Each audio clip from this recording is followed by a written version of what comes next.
김 사장 오랜만입니다. 오랜만이다. 이거 어떻게 귀하신 분이 저희 사무실까지 다 방문해 주시고, 그거 안 본 사이에 많이 더 젊어지신 것 같습니다. 오늘 우짠이로 사무실 오셨어요? 예. 이거 뭐 개발을 하시려고? 무슨 개발? 그래요. 보자. 한번 봐야죠. 그래요. 집원이 어떻게 됩니까? 그래. 이렇게 돼요? 알겠습니다. 김 기사, 이리 와봐라. 요거 가서 토지용 계획 확인 한번 띄워봐라. 토지 개발에 돈 되는 정보만 팩트 있게 알려드립니다. 으뜸 토목설계사무소 대표 김도환입니다. 오늘의 주제를 말씀드리기 전에 제가 약간의 꽁트를 좀 했는데, 젊을 때 이 허가에 대한 내용을 배울 때 우리 사임 액션을 한번 꽁트로 한번 해봤습니다. 정말 예전에는 이런 식으로 해가지고 개발에 대한 허가 여부를 하나씩 했는데, 촬영 전에 생각이 나서 한번 해봤습니다. 오늘의 주제 이렇게 한번 잡아봤습니다. 보존관리지역, 계획관리지역, 이 두 가지 모르시면 땅 사지 마세요 했는데, 정말 제가 봐도 제목은 잘 잡은 것 같습니다. 우리 여러분들께서 제 유튜브가 아닌 다른 유튜브나 특히 블로그를 검색 한번 해보시면 대부분의 그 블로그 자체가 다른 내용을 발췌해서 복사해서 붙여냈기 때문에 어떤 게 중요하고 또 어떤 부분을 집중적으로 여러분들께서 파악을 해야 될지 전혀 모릅니다. 제 영상 끝까지 한번 시청해 주시면 정말 여러분들 돈 벌어 가십니다. 땅 개발에 바이블이 될 수 있도록 오늘 중요한 내용 한번 촬영해 볼 수 있도록 하겠습니다. 제가 요 앞전에 자연 녹지 지역 정말 인기가 많았습니다. 자연 녹지 지역에 대해서 한번 촬영한 부분이 있는데, 요거에 대해서 한번 보셔도 참고가 많이 될 것 같습니다. 먼저 첫 번째로 건축 행위의 차이에 대해서 한번 말씀을 드릴 건데, 예전에 저희 사무실 방문하시는 대표님들이 내 땅인데 왜 내 마음대로 개발을 못하냐, 이런 분도 정말 많았어요. 제가 오늘 보존관리지역이나 계획관리지역 설명을 하기 전에 대한민국의 땅 개발에서 가장 중요한 거는 첫 번째가 용도지역 개념 이해입니다. 용도지역을 왜 이제 국가적으로 이렇게 구분해놨는가? 체계적이고 일원화된 개발을 유도를 하기 위해서 만들어놨다, 이렇게 간단하게 이해를 하시면 됩니다. 그래서 내용은 그렇고, 우리나라 이제 용도지역은 총 4가지로 크게 구분이 되어 있습니다. 도시지역, 관리지역, 농림지역, 자연환경 보전지역이라 나뉘는데, 이 4가지 중에서도 또 그 범주 안에 도시지역, 또 관리지역은 또 세분화되어 있습니다. 이런 부분 같은 경우는 검색을 해보시면 자세히 나옵니다. 하기 때문에 참고하시면 될 것 같습니다. 그리고 이제 도시지역의 대표지역은 자연 녹지지역이고, 관리지역의 대표지역은 여러분들 많이 들어보셨을 겁니다. 계획관리지역입니다. 자연 녹지지역의 건폐율이라든가 계획관리지역의 건폐율은 여러분들이 많이 들어가지고 너무 잘 아십니다. 그래서 이런 게 대표적이고, 간혹 아까 제가 말씀드렸던 자연환경보전지역, 이런 게 이제 경매나 매매를 하려고 하는데 개발이 가능하냐라고 문의가 가끔 옵니다. 하지만 제가 알기로는 자연환경보전지역에는 거의 개발이 안 된다는 점 여러분들 유념을 해 주시면 됩니다. 그리고 보전관리지역이나 계획관리지역에 대한 행위, 건축행위죠. 이거에 대해서 이제 알려고 하면 인터넷 사이트, 제가 늘 말씀드리죠. 법제처 국토의 계획 및 이용에 관한 법률 시행령, 국토의 계획 및 이용에 관한 법률, 좀 내용이 깁니다. 시행령을 검색해 보시면 보전관리지역과 계획관리지역의 행위에 대해서 나옵니다. 저도 그 내용이 워낙 많기 때문에 저도 한번 뽑아왔습니다. 이 계획관리지역에 할 수 없는 거, 또 보전관리지역에 할 수 있는 걸 뽑아왔는데, 여기서 제가 정말 여러분께 중요한 팩트는 계획관리지역 같은 경우는 건축을 할 수 없는 것에 대해서 기준을 해놨습니다. 다시 말씀드립니다. 계획관리지역 같은 경우는 건축을 할 수 없는 건축물을 해놨습니다. 반대로 보전관리지역 같은 경우는 건축을 할 수 있는 건축물입니다. 이게 가장 큰 차이입니다.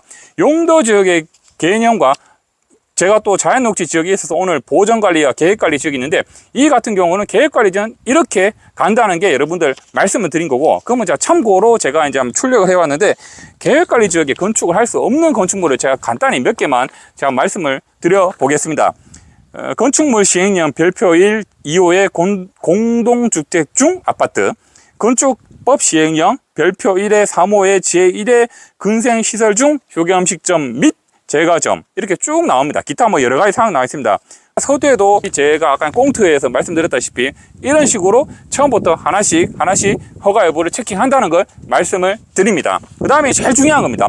제가 늘 말씀드리는 사이트 자치법규 정보시스템, 여기 보면 이제 지방조례, 저 같은 경우는 김천, 또 구미, 경기도 쭉 이렇게 그 자치별로 그 기존 건축행위에 대해서 또 더 강화 아니면 더 완화하는 이렇게 한 부분들이 있습니다. 하기 때문에 반드시 여러분들 아셔야 되는 거는, 무조건 이제 건축행위가 이렇게 된다고 해서 오케이 되는 게 아니라, 이 자치복교 시스템에서 지방조례에도 이게 똑같은 내용의 행위가 이렇게 있는지에 대해서 정말 꼼꼼하게 보셔야 됩니다. 그래서 대부분은 뭐 지자체 조례를 보면은 뭐 국토일개획 및 법률에 관한 사항의 동일함이라고 대부분 나옵니다. 대부분 나오는데 간혹 이제 참고적으로 이렇게 말씀을 드리면 그 산지관리법의 산림조사라든가 또 아니면은 평균경사 이런 게 조금 완화되고 더 강화되고 이런 부분이 있습니다. 보통 그러니까 그런 부분을 참고하시면 될 것 같습니다.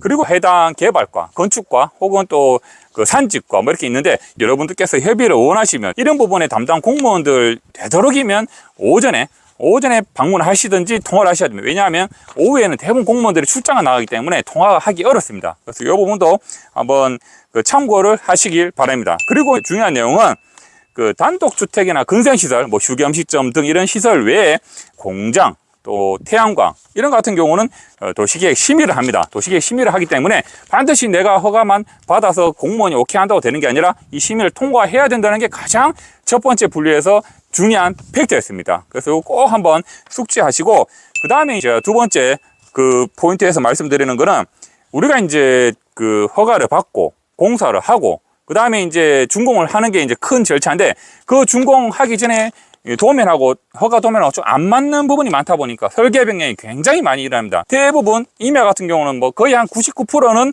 그 설계 변경을 하고 준공을 가는데 여기서 제가 이제 앞서에서 말씀드렸다시피 도시계획 심의권은 토목계획에 준수해서 시공 바람입니다. 이게 무슨 말인가 하면 예를 들어서 뭐 태양광 시설을 그 심의를 받는다 라고 하면은 뭐 심의위원들이 도로폭 교행할 수 있는 공간을 확보해라, 아니면 그 펜스를 설치해라, 아니면 그 우수 관로를 또 확장을 시켜라, 이렇게 여러 가지 그 보안 사항들이 나오는데 이런 부분들을 시공해서 허가 조건들을 안 보고 무조건 허가만 났다는 그것만 보고 공사를 그냥 합니다. 하다 보면은 나중에 이제 설계 변경을 해야 되는데 설계 변경에 도시계획 위원들이 보안 내용들이 전혀 반영이 안 되어 있습니다. 반영이 안 됐다 보니까 그 재시공이 하는 경우가 되게 많고 거기 때문에 또 공무원도 굉장히 머리 아파합니다. 여러분들이 정말 중요시 해야 되는 거는 공사를 할 때 특히 심의에 대한 허가사항이라면 반드시 심의 조건을 준수해가지고 공사를 하는 게 정말 중요합니다. 그래서 이 부분을 꼼꼼한 책임 시공을 하시는 분한테 이런 부분을 잘 할 수 있도록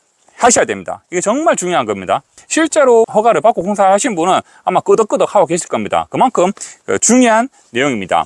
그리고 그 구조물 설치나 우수계획이 많이 변경이 됩니다. 구조물 같은 경우는 우리가 이제 안전상 우리 이제 여름에도 보면은 장마철에 보면 슬라이드 막 이렇게 그 토사 무너져 가지고 막 구조물이 붕괴되죠. 이런 것 때문에 구조물 높이에 따라서 이제 그 안전 그 구조 검토를 받는 것도 있습니다. 무조건 내 땅만 가성비 높게 시설을 하기 위해서 허가받은 이상으로 구조물 설치한 부분이 굉장히 많고요. 그 다음에 그 집수정이나 우수 관로 같은 경우도 여러분들이 물론 경기가 안 좋아서 힘든 건 압니다. 아는데 이런 부분 같은 경우 사실 큰 공사비에 그 따지면 그 비율이 몇 프로 안 되는 그 공사비인데 이런 우수 관로나 이런 걸 거의 시설은 많이 안 해요.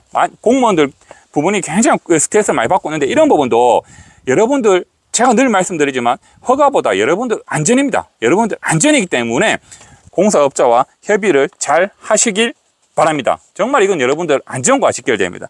그리고 이제 그 말씀드렸다시피 계획관리지역은 건폐율 40% 이하죠. 보통 이제 이게 시대의 흐름에 따라서 경기가 좋고 돈이 잘 벌리면 또 건폐율 40% 이하지만 우리 적정 건폐율이라는 게 있습니다. 적정 건폐율이라 있는데 보통은 이제 25%, 뭐 30%, 28%, 뭐 30% 이내로 다 하는데 경기가 좋을 때는 이제 건폐율을 이제 더 꽉 채워서 이제 공사를 좀 건축 행위를 하시라고, 또 경기가 안 좋으면 반대로 안 좋으면 우리 적정 건폐율이 뭐 계획관리주가 한 25% 이렇게 하는데도 뭐 10%대로 이렇게 시설을 하시려고 하신 분이 굉장히 또 많습니다. 이러다 보니까 건폐율에 적정 건폐율이 있는데 여기에 대해서 또 부합을 못 해가지고 건축사와 또 이게 변경 허가에 대해서 굉장히 머리 아파하는 경우도 굉장히 많으니까 이 부분도 꼼꼼하게 여러분들께서 사전에 협의를 하셔가지고 공사를 해야 된다는 거 정말 제가 중요한 내용 말씀을 드렸습니다. 아까 말씀드렸지만 용도지역에서 정말 중요한 체킹 포인트가 어떤 건지 제가 또 링크를 한번 걸어 드리겠습니다. 거기에 대해서 한번 집중적으로 한번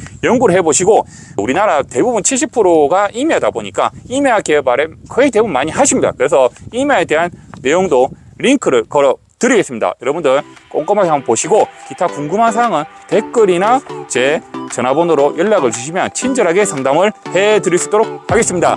아직까지 날씨가 이제 많이 덥고 아침 저녁으로는 가을 날씨가 좀 느껴집니다. 여러분들 에어컨 틀고 생활하시다가 아침 저녁으로 환절기 때 정말 감기 많이 걸리고 요즘 또 코로나가 많이 유행하고 있습니다. 여러분들 마스크 잘 챙기시고 다음 한 주도 건강한 한 주 되시길 바랍니다. 고맙습니다.